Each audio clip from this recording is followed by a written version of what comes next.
प्राचार्य धर्मेंद्र तेलगोटे.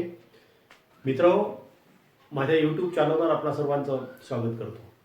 आज आपण राज्यशास्त्रातील राज्य या संकल्पनेचा या सत्रामध्ये विचार करणार आहोत. राज्य ही राज्यशास्त्रातील अशी संकल्पना आहे की जी संकल्पना महाराष्ट्रातील सगळ्या विद्यापीठांच्या ज्या विद्यापीठांमध्ये विद्यार्थ्यांनी राज्यशास्त्र हा विषय घेतलेला आहे त्या विषयाच्या विद्यार्थ्यांच्या अभ्यासक्रमामध्ये इन्क्लूड झाल्याचं आपल्या लक्षात येते. याशिवाय जे विद्यार्थी MPSC किंवा UPSCचा अभ्यास करतात त्या विद्यार्थ्यांच्या अभ्यासक्रमामध्ये राज्यशास्त्रातील राज्य हा विषय अनुस्यूत असल्याचं आपल्या लक्षात येते. मित्रहो, राज्यशास्त्रातील राज्य ही फार महत्त्वाची संकल्पना मानली जाते. या राज्याविषयी अनेक लेखकांनी अनेक विचारवंतांनी आपापली वेगवेगळी मतं व्यक्त केलेली आहे. राज्यशास्त्र म्हणजे राज्याचे शास्त्र होय असं प्रसिद्ध विचारवंत अरिस्टॉटल याचं एक विधान आहे. अरिस्टॉटल असं म्हणतो की राज्यशास्त्रामध्ये प्रामुख्यानं राज्याचा विचार होतो आणि राज्यशास्त्र हे शास्त्रांचं शास्त्र म्हटल्याचं त्यांनी म्हटलेलं आहे. राज्य ही संकल्पना नेमकी काय आहे हे आपण पाहिलं पाहिजे. मित्रहो, आपल्या प्रत्येकाचा विचार जर आपण केला तर आपल्या असं लक्षात येईल की व्यक्तीच्या जन्मापासून तर त्याच्या मृत्यूपर्यंत त्याचा संबंध राज्याशी येत असतो. आपला जन्म होतो, आपला विवाह होतो, आपला मृत्यू होतो. प्रत्येक क्षणी आपल्या जीवनामध्ये ज्या ज्या घटना घडतात त्या प्रत्येक घटनांशी राज्याचा संबंध असल्याचं आपल्या लक्षात येतं. आपला जन्म सरकारी दवाखान्यात होतो किंवा घरी होतो, पण त्या जन्माची नोंद ग्रामपंचायत, नगरपालिका किंवा आणि महानगरपालिकेमध्ये आपल्याला जन्म मृत्यू रजिस्टरमध्ये करावी लागते. आपला विवाह हा रजिस्टर करावा लागतो. आपला मृत्यू जेव्हा होतो तेव्हा आपलं दफन किंवा दहन स्मशानभूमीत केलं जातं. त्या मृत्यूनंतरची नोंद जन्म मृत्यू रजिस्टरमध्ये प्रत्येकाला करावी लागते. थोडक्यात काय तर व्यक्तीची इच्छा असो अथवा नसो, पण आपल्या असं लक्षात येईल की त्या व्यक्तीच्या जीवनामध्ये राज्य हा तिचा अविभाज्य घटक असल्याचं आपल्या लक्षात येते. राज्याच्या विषयी वेगवेगळ्या विचारवंतांनी वेगवेगळ्या व्याख्या दिलेल्या आहेत. त्या व्याख्याच्या वरून राज्याचे वेगवेगळे घटक जे महत्वाचे घटक मानले जातात ते घटक पाडण्यात आलेले आहेत. राज्याचे 4 महत्वाचे घटक आहेत. ते घटक पुढील प्रमाणे 4 घटकांचा समावेश होतो. राज्याचे महत्वाचे 4 घटक कोणते तर पहिला घटक हा लोकसंख्या, दुसरा घटक मर्यादित भूप्रदेश,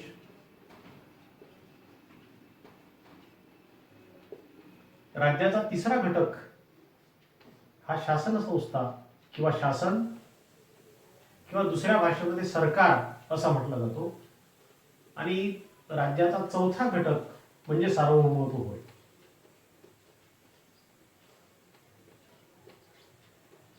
राज्याचा पहिला आणि सर्वात महत्वाचा घटक म्हणजे लोकसंख्या मानला गेलेला आहे. लोकसंख्या राज्याची किती असावी तर जो समुदाय भटका समाज असतो, आज या ठिकाणी राहतो उद्या त्या ठिकाणी राहतो, तो राज्य निर्माण करू शकत नाही. राज्य निर्माण करण्यासाठी लोकसंख्येचं वास्तव्य एका विशिष्ट भूप्रदेशावर जास्तीत जास्त कालावधीमध्ये असणं आवश्यक असतं. जेव्हा एखादा लोकसमुदाय किंवा जेव्हा एखादी लोकसंख्या किंवा लोकांचा समुच्चय दीर्घकाळपर्यंत एखाद्या विशिष्ट भूप्रदेशावर वास्तव्य करतो तेव्हा त्या लोकांमध्ये एक प्रकारचे सांस्कृतिक संबंध निर्माण होतात, एक संस्कृती विकसित होते आणि त्या अशा प्रकारच्या लोकसंख्येतूनच राज्याची निर्मिती होते. राज्याची लोकसंख्या किती असावी या संदर्भामध्ये विद्वानांमध्ये मतभेद आहेत. आपण जर जगाचा विचार केला तर आपल्या असं लक्षात येईल की आपल्या जगामध्ये लोकसंख्येच्या दृष्टीने सर्वात मोठी असणारी काही राज्य आहेत तर काही राज्याची लोकसंख्या फार कमी असल्याचं आपल्या लक्षात येते. मोठी असणारी राज्य कोणती आहेत तर भारत हा जगात दुसऱ्या क्रमांकावर लोकसंख्येच्या बाबतीत मोठा असणारा देश आहे. पहिल्या क्रमांकावर चीनचा क्रमांक लागतो. चीन, भारत हे देश मोठ्या लोकसंख्येचे देश मानले जातात. भारताची आजची लोकसंख्या जवळपास 125 कोटीच्या पेक्षा जास्त असल्याचं मानलं जातं. चीन जगामध्ये प्रथम क्रमांकावर असलेला देश मानला जातो. मित्रहो, लोकसंख्या आकारानं जर विचार केला तर मोठी लोकसंख्या फायदेशीर ठरू शकते, पण कमी लोकसंख्येचा तोटा असू शकतो. लोकसंख्येच्या बाबतीत भारत, चीन हे देश जसे आहेत मोठ्या लोकसंख्येचे, तसेच छोट्या लोकसंख्येचे देश जे आहेत त्याच्यामध्ये स्वित्झर्लंड, मोनॅको, नेपाळ हे देश छोट्या लोकसंख्येचे देश असल्याचे आपल्या लक्षात येतं. व्हॅटिकन सिटी हा देश सुद्धा याची लोकसंख्या फार कमी असल्याचं आपल्या लक्षात येतो. म्हणजे जगामध्ये मोठ्या लोकसंख्येचे काही देश आहेत तर कमी लोकसंख्येचे आपल्या देश असल्याचं आपल्या लक्षात येतं. लोकसंख्या किती असावी या संदर्भामध्ये वेगवेगळ्या विचारवंतांनी वेगवेगळी मतं मांडलेली आहेत. लोकसंख्येच्या बाबतीमध्ये ग्रीक विचारवंत प्लेटो असं म्हणतो की राज्याची लोकसंख्या ही 5040 इतकी असावी. प्लेटो राज्याची लोकसंख्या 5040 असावी असं म्हणतो. तर प्रसिद्ध विचारवंत रुसो याने राज्याची लोकसंख्या 10,000 असावी इतकी असावी असं म्हटलेलं आहे. या दोघांनी वेगवेगळी लोकसंख्या सांगितलेली आहे. अरिस्टॉटल हा ग्रीक विचारवंत असं म्हणतो की राज्याची लोकसंख्या एवढी असावी की त्या राज्याला त्या लोकसंख्येला पुरेल एवढं अन्न त्या राज्यानं निर्माण केलेलं असलं पाहिजे. लोकसंख्या ही पर्याप्त असावी असा विचार अरिस्टॉटलनं मांडलेला आहे. तथापि लोकसंख्या नेमकी किती असावी त्या संदर्भामध्ये विचारवंतांमध्ये मतभेद असल्याचं आपल्या लक्षात येते. अशा प्रकारे राज्याचा लोकसंख्या हा महत्वाचा घटक आहे. लोकसंख्येचा जसा संख्यात्मक विचार आहे तसा गुणात्मक विचार असल्याचं आपल्या लक्षात येतं. गुणात्मक विचार म्हणजे काय तर लोकसंख्या ही चारित्र्यवान असली पाहिजे, लोकसंख्या बुद्धिमान असली पाहिजे. जर जगात देशाची लोकसंख्या राज्याची लोकसंख्या चारित्र्यवान आणि बुद्धिमान असेल तर त्या लोकांमध्ये देशाभिमानाची भावना जागृत होते, तो देश प्रगती करू शकतो. म्हणजे गुणवान लोकसंख्या ही राज्यासाठी फार महत्वाची लोकसंख्या असू शकते. या उलट आळशी असणारी लोकसंख्या, ज्या लोकसंख्येमध्ये नागरिकत्वाचे गुण नाहीत, सिव्हिलाइज नाही, त्या लोकसंख्येचा राज्य किंवा त्या लोकसंख्येचा देश हा फार मोठी प्रगती करू शकत नाही.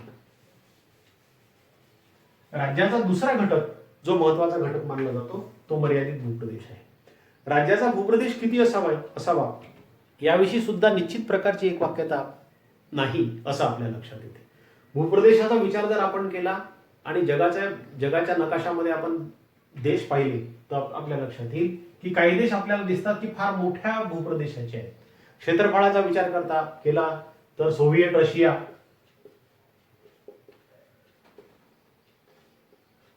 अमेरिका, संयुक्त राज्य अमेरिका, USA ज्याला आपण असं म्हणतो, चीन, हे देश क्षेत्रफळाचा विचार करता, आकाराचा विचार करता हे फार मोठे देश असलेले आपल्या लक्षात येतात. या उलट मोनॅको, स्वित्झर्लंड, श्रीलंका, नेपाळ हे देश आहेत, हे आकारमानाच्या दृष्टीने विचार करता छोट्या आकारमानाचे देश असल्याचं आपल्या लक्षात येतं. म्हणजे जगामध्ये एकाच वेळी मोठ्या आकारमानाचे काही देश आहेत तर काही देश हे छोट्या आकारमानाचे असल्याचं आपल्या लक्षात येतं. व्हॅटिकन सिटी नावाचा जो देश आहे इटलीमध्ये, त्या देशाचा आकारमान जर पाहिलं तर आपल्याला लक्षात येईल की तो 100 आकारमानाचा देश आहे. 100 एकर त्याचा आकारमान आहे. या उलट सोव्हिएट रशिया पूर्वीचा, आताचा अमेरिका, चीन आणि भारत हे खंडप्राय देश असल्याचं आपल्या लक्षात येते. अशा प्रकारे राज्याच्या निर्मितीसाठी किंवा राज्याचा हा मर्यादित भूप्रदेश हा महत्वाचा घटक मानला जातो. भूप्रदेशाच्या बाबतीत असं म्हटलं जातं जर भूप्रदेश जर मोठा असेल तर त्या राज्याकडे संसाधनं फार मोठी असतात, ते राज्य मोठे कारखाने उभारू शकतं, दळणवळणाच्या सोयी निर्माण करू शकतं, शेती फार चांगली होऊ शकते त्या देशामध्ये. अशा प्रकारे भूप्रदेशाने जर राज्याचा आकार मोठा असेल तर ते राज्य शक्तिशाली असू शकतं. तथापि हे नेहमीच खरं ठरेल असं मात्र नाही. भूप्रदेश हा अशा प्रकारे राज्याचा महत्वाचा घटक मानला जातो किंवा सरकार आहे. प्रत्येक राज्याला कोणतं तरी एक शासन असतं. जगाच्या पाठीवर जे जे देश आहेत त्या प्रत्येक देशामध्ये कोणतं तरी एक शासन आहे. शासन किंवा सरकार म्हणजे काय तर सार्वभौमत्वाची इच्छा व्यक्त करणारी संस्था होय. प्रत्येक देशामध्ये एक शासन असल्याचं आपल्या लक्षात येतं. काही देशांमध्ये शासनाचे वेगळे प्रकार आहेत तर दुसऱ्या देशामध्ये शासनाचे वेगळे प्रकार असल्याचं लक्षात येतं. ढोबळमानाने आपण जेव्हा विचार करतो तेव्हा आपल्या लक्षात येतं की काही देशामध्ये संसदीय शासन व्यवस्था आहे, संसदीय शासन व्यवस्था आणि अध्यक्षीय शासन व्यवस्था.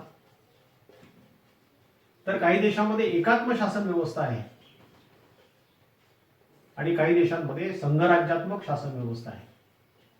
ज्या देशामध्ये कायदेमंडळ व कार्यकारी मंडळ या दोघांमध्ये निकटचा संबंध असतो, कार्यकारी मंडळ हे कायदेमंडळाला जबाबदार असते, त्याला संसदीय शासन व्यवस्था असं म्हणतात.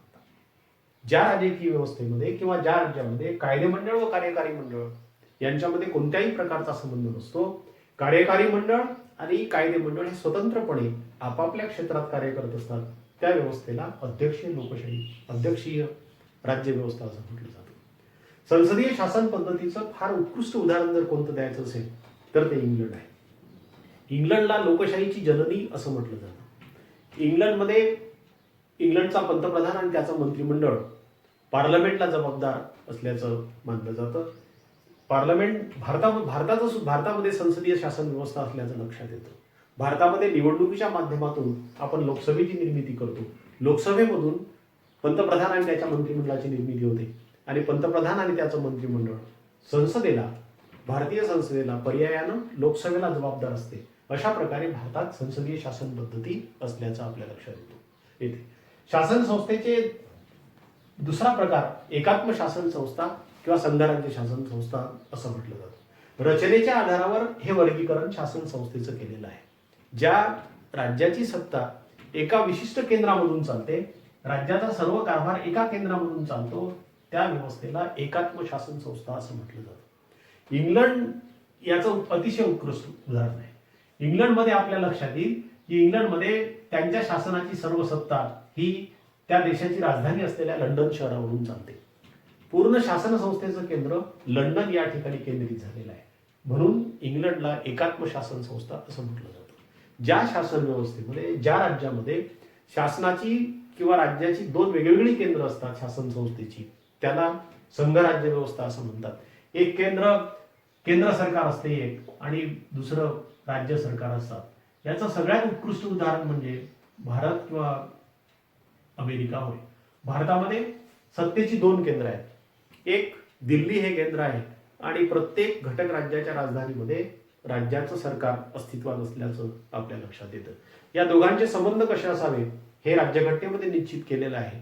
राज्यघटनेमध्ये सत्तेची वाटणी निश्चित केलेली आहे. अशा प्रकारे राज्य कोणतंही असो, त्या राज्यामध्ये एक कोणतं तरी सरकार असते. म्हणून राज्याचा शासन किंवा सरकार हा महत्वाचा घटक मानला जातो.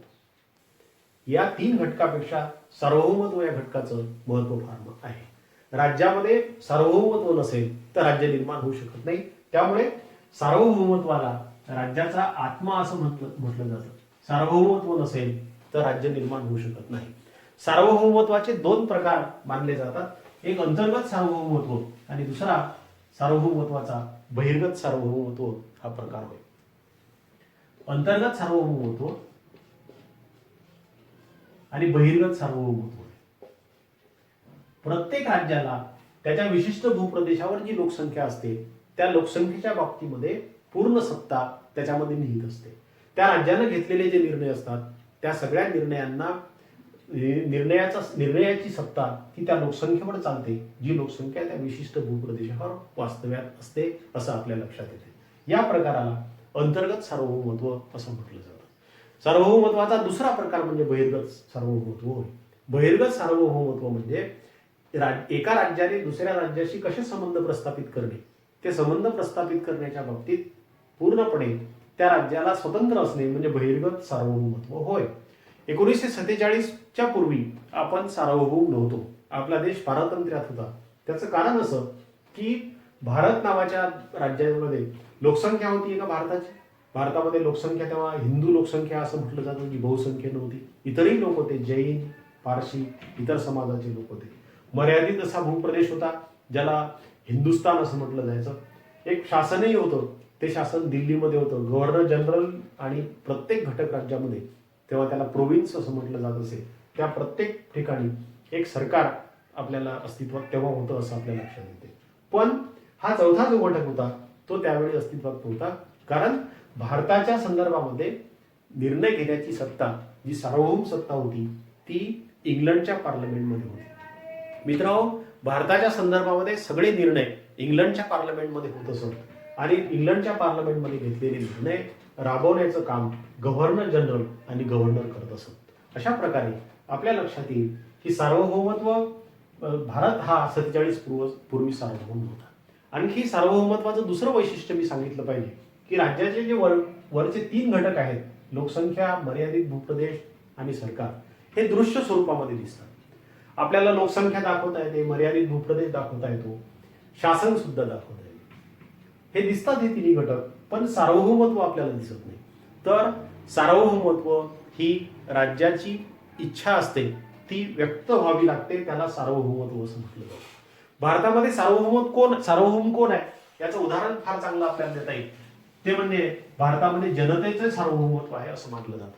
भारतामध्ये जनता सार्वभौम आहे.